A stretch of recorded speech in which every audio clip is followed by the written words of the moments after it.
Hey guys, what's up? So today I want to talk about reads and how to start making reads if you're not incorporating those into your gameplay, and maybe you already are.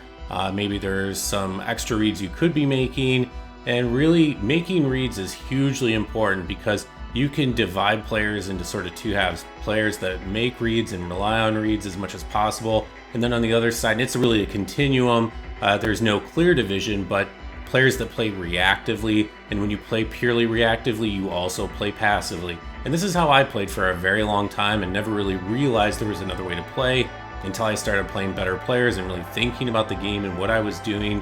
And I realized all these reads I was missing out on. Essentially, there was all this information that I was essentially discarding without really processing and considering. So I want to help everyone else who may be doing the same thing, help adjust your gameplay.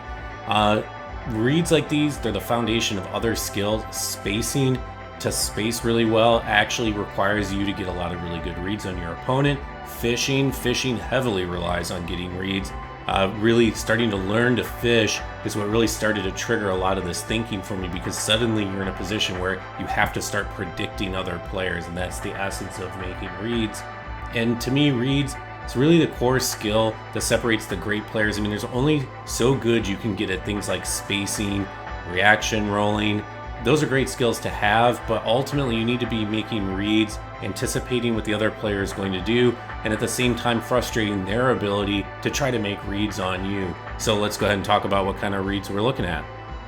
When it comes to making reads, there's essentially two groups of reads. There's what I would call environmental or contextual. These are reads that you're making that aren't really dependent on somebody else's behavior, but more something that's going on in the world. But then we turn to combat reads, and combat reads are where we're going to spend most of the time. And this is how to think about making reads against other players when you're actively engaged in combat. For environment reads, the first example, you need to think about how you came to fight in combat. Are you invading somebody else? Did somebody invade you? Are you in a duel? Are you invading into a gank? Are you invading into less experienced players? Are you at a low soul level, medium soul level, high soul level? Is the group of players that you're playing, are they in New Game Plus? Are they in Standard New Game? There's a lot of useful information that comes from this. If you're dueling somebody, are you dueling them at Pontiff? Are you dueling them at Old Wolf? Are you dueling them in the arena? You can glean a lot of really useful information just from this one little fact. I know for a fact if I'm invading somewhere and then I happen to get invaded in that same area, my play changes dramatically depending on the context. I'm going to be much more risk averse if it's another invader. They're likely to be much more tricky than a standard PvE host. So that's one important set of reads. The other important set comes from the player you're fighting, and I don't mean how they're behaving. I simply mean, how do they look? What sorts of armor are they wearing? What sorts of weapons do they appear to have equipped? Do they have a parry tool out?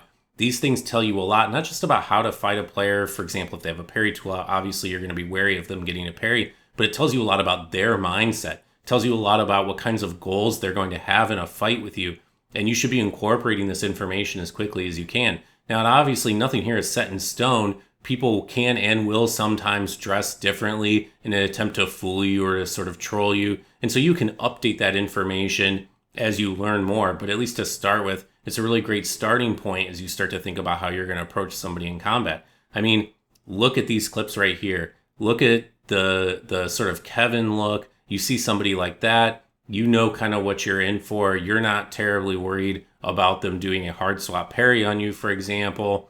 And then on the other hand, you go to the other end of the spectrum, you see somebody in tryhard armor with a Gru curve sword. Well, that tells you something else about that kind of player. And already you've gotten some very useful information that you can incorporate into how you fight. So next, let's talk about combat reads. Again, a read is any attempt to predict your opponent's behavior. It can also sometimes be used to predict your opponent's attempt to predict you. So you can get involved in mind games where you're deliberately doing certain things to generate certain predictions from your opponent that you can then turn around and use against your opponent. I think I like to bucket reads down. There's many other categories, but really the ones that I would focus on, at least to start with, would be neutral, and then what I would call attack, and then finally escape. And I'll talk briefly about these, and then we'll look at some examples of each and delve more deeply into them. Neutral reads simply mean, what sorts of reads can you get about your opponent and how they behave in neutral? you'd be surprised at how predictable a lot of players are in neutral. For example, a player with a weapon with a good running attack, they may like to feint a couple times in neutral and then go for a running attack. And you'll notice that people have certain patterns that they like to predict or that they like to repeat. It could be that they feint twice and attack the third time, or it could be they feint 3 times. It could be something along those lines, or it could be something related to how they move. It could be how they turn right before they attack, or maybe that they don't turn before they attack. That maybe that they run or they walk. Anyway, any of those things that you can pick up on. And some things are obviously more hard to see than others, or harder to see. But as you gain experience making certain types of reads, they'll come much more easily, and it'll let you focus on things that maybe you wouldn't have seen before. Neutral to me is probably the least useful of the 3, so we're not going to spend much time talking about it, but that would be the first group. Okay, lastly, we're going to talk about attack and escape in reads, and I'm going to kind of combine these because obviously somebody attacks you and it's attack from their perspective and escape from yours, and vice versa when you're attacking. So we're just going to kind of talk about these collectively and how you make reads. So a couple things really that I think are even more important than making reads. If you're attacking, keep up the pressure. Don't give up. This is a very common mistake, even among better players, where they swing once or twice and then they stop.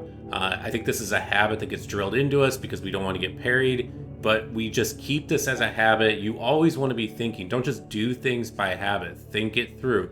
You want to keep pressure on your opponents. Watch the really good players and how they play. They don't just swing once or twice. They keep up the pressure. Now, obviously, you have to be mindful of other people around you and other types of constraints, but if it's just you and another player, then watch how a guy like G9 duels. He's constantly in somebody's face once he's started the attack. He's pressing his advantage. You should always try to do the same thing. So for attack reads, you want to be mixing up your attacks. And what you're essentially doing as you're doing this is you're watching how your opponent escapes. You're getting reads on how they're escaping. So, for example, if you have a straight sword, if you swing it twice, do they panic roll immediately after the second swing, in which case an R2 might be in order, or do they wait and try to reaction roll the attack, in which case you may want to just spam. And the key here is that most players will continue doing the thing that they do because they tend to do it by force of habit. So players that panic roll after 2 R1s are going to continue to panic roll, and players that don't panic roll will generally continue to not panic roll. And how you can take advantage of that we'll come back to here in a few moments. But the key is observing what your opponent's doing when they escape from your attacks and they try to escape your combos, and paying attention to that and then using that information the next time around. Of course, if they're very good, they will mix up their escapes, and that's absolutely something that you should be doing too, especially against better players, because better players will adapt. Most players won't. Most players, if they have a straight sword and they go R1, R1, R2, they will just keep doing that. So you can just wait for the R2 and you can roll. But you'll notice when you start paying attention to these things, you'll notice the better players, they do mix those sorts of things up. I want to talk about a couple of special cases too. Watching how people attack. I talked about how people escape. How people attack, they don't mix it up. They follow the same patterns over and over, so you can just observe how they attack. And that's why mixing up your attacks is really good against better players, because that forces them to mix up their escapes. And I think in a future video, I'm going to talk about weighting of different approaches, where just because there's multiple approaches doesn't mean you want to do an equal amount of each. You want to favor certain types. We'll talk about that in another video.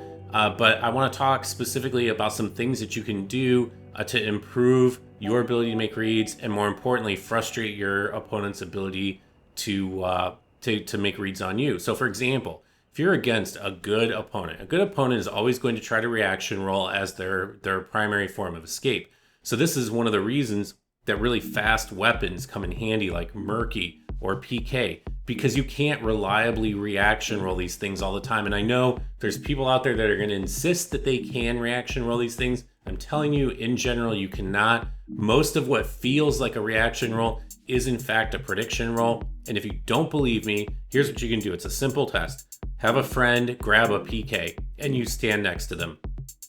And then once every 6 or 7 seconds, just have them randomly R1 in attack range. And most of the time you will not be able to reaction roll. Now sometimes you will. We can reaction roll it, but it requires extreme amounts of focus. And of course, if the other player starts pressing L1 to feint, that makes it just that much more difficult. But when attacks are fast enough that you can't reaction roll, then that's where reads become even more important, because you have to anticipate the way that your opponent is going to attack you. One of the things that you can do to prevent other players from reading your attacks, staggered R1s. Staggered R1s are amazing because they work really well against two types of opponents, either really good opponents that are waiting to reaction roll, and then they're not going to get that opportunity, and against parry spammers because they're never going to come out of hit stun long enough to throw out a parry. And let me give you an example of what I mean. If you hit somebody with a PK R1, a lot of good players are going to wait for the second R1 because then they know they need to pay attention to when to roll. But a good player can counter that by just pressing R1 once and even block canceling and then following another R1, and you can repeat this cycle. And then what ends up happening is the player that's getting hit realizes they're getting outplayed, they don't know what's going on, and then their panic reflex kicks in, and even players that won't normally panic roll, they will. And you can read that, and you can just start chaining people by predicting how they're going to behave. The thing that's really interesting is as you gain experience, you can start to bucket players by skill level. And as you start creating these kinds of buckets, you can start making ever better reads on what they're going to do, and you can start to anticipate everything they're going to do, and you can really punish them for that. And that's a really rewarding thing when you start to be able to do that, and you'll start to notice how much better you're able to play when you start paying attention to these things. So one of the coolest things that all this reading does is it starts to unlock some cool mind games. So I'll give you kind of an example here, and this is just one really of many. So when you play against a lot of players, especially if they're good, they're going to try to reaction roll, or they're going to try to anticipate your attack. So if you have a curved sword, let's say, you swing twice, what's the natural thing to do? It's to go for a roll catch. Well, your opponent knows this, so they're most likely going to wait just a beat before they roll, and then they're going to roll, anticipating that panic roll catch, and they're going to be right. And the thing is, if you do that, if you're the person that rolls in that situation after just a beat, expecting the roll catch, you're going to be right like 98 to 99% of the time. However, there is a separate breed of player, and this is something that I've tried to incorporate into my game recently, who knows this about people who will wait just a beat for the panic roll. So what you can do is you can wait for the panic roll. So in essence, you're waiting that beat when when first of all, a normal person is just going to roll immediately. Then the better player is going to wait that beat, and then they're going to roll, anticipating the roll catch. You are now going to wait another extra beat to wait for the roll, for them predicting the panic roll catch. So it's like one extra step. Now, what's really interesting about this is if you start doing things like this, it can be really effective. However, you open the door now to things like your opponent attacking you out of stun. Because if you're trying to constantly go for mix-ups like this, you open yourself up to retaliation and counterattack. And this is one of the things I want to get into in my next video, is why you have to weight these different approaches the appropriate amount to ensure you can't really get exploited. But mixing these types of strategies into your game, getting reads on your opponent, exploiting their behavior, all the while making sure that they don't exploit yours. These are the kinds of mind games that come into, I think, more advanced play. And in my view, it's actually one of the cool things about weapons that can't be reaction rolled, is they really force you to rely on reads. It's something to keep in mind for Murky. Murky's another great example of this, where people will tend to go for the same patterns of behavior over and over. And if you can anticipate those, you'll be able to play way much better.